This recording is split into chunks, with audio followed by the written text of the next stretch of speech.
All right, the border battle in Texas at the Rio Grande intensifying over razor wire as Governor Abbott of Texas asserts his state's right to defend itself against essentially an invasion. And as you can see on the big wall right there, 25 Republican governors are backing him, including, as you zoom in on Oklahoma, there he is, Kevin Stitt, the governor of Oklahoma. He's up on the big wall, and he's live right now from Oklahoma. Governor, good morning to you. Hey, good morning. Thanks for having me on. You bet. Okay, so why have you and 23 or 24 other governors, all Republicans, said we're going to help Mr. Abbott out in Texas? Well, I mean, it's pretty simple for us, for Oklahomans. I think for most Americans, this is just common sense. In Texas, there's 28 ports of entry, and it's already a federal law that it's illegal to enter anywhere but those points of entry. I mean, the last time I flew to Mexico, I had to land at an airport and show them my passport. And so the fact that the federal government, Biden, is cutting razor wire, it just makes no sense at all. And so, yes, we have the right to defend our country against invasion. And what else would you call it if you've got 6 million people coming through illegally? No, exactly. And I know the former president, Donald Trump, has suggested to all the Republican governors out there, send members of your state's National Guard. In your case, Governor, it would be the Oklahoma National Guard. Send them down to Texas to help Greg Abbott. Are you going to do that? Absolutely. You know, I've done it once before, and we're looking. I already talked to my TAG, my General Mancino. We've already started putting the numbers together. We'll be in contact with Governor Abbott. But, you know, we also need some common sense here.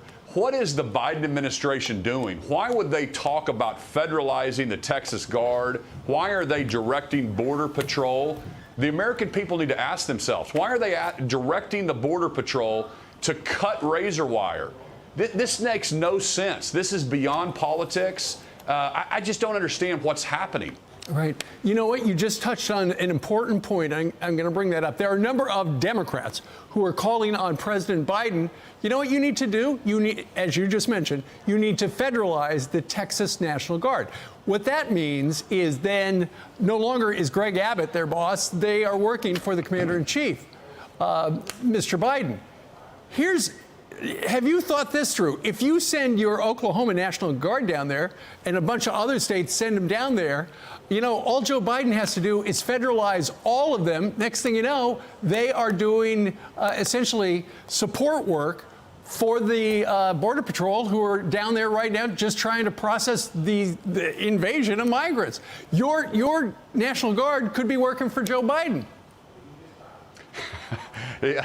Well, here's the deal. I've been on the border. I've talked to the border agents. Even the border agents themselves are scratching their head. But these are good Americans, and they're trying to obey their boss.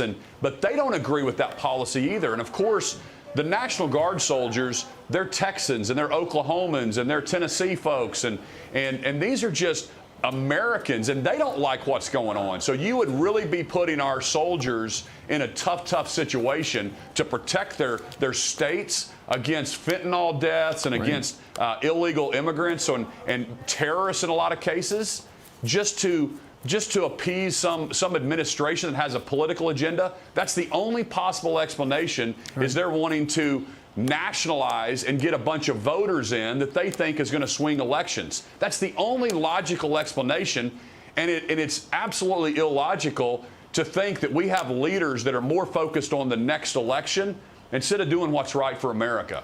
Well, it's really something. Let's see what happens next. Governor Stitt, thank you very much for joining us today from Oklahoma. I'm Steve Ducey. I'm Brian Kilmeade. And I'm Ainsley Earhart. And click here to subscribe to the Fox News YouTube page to catch our hottest interviews and most compelling analysis.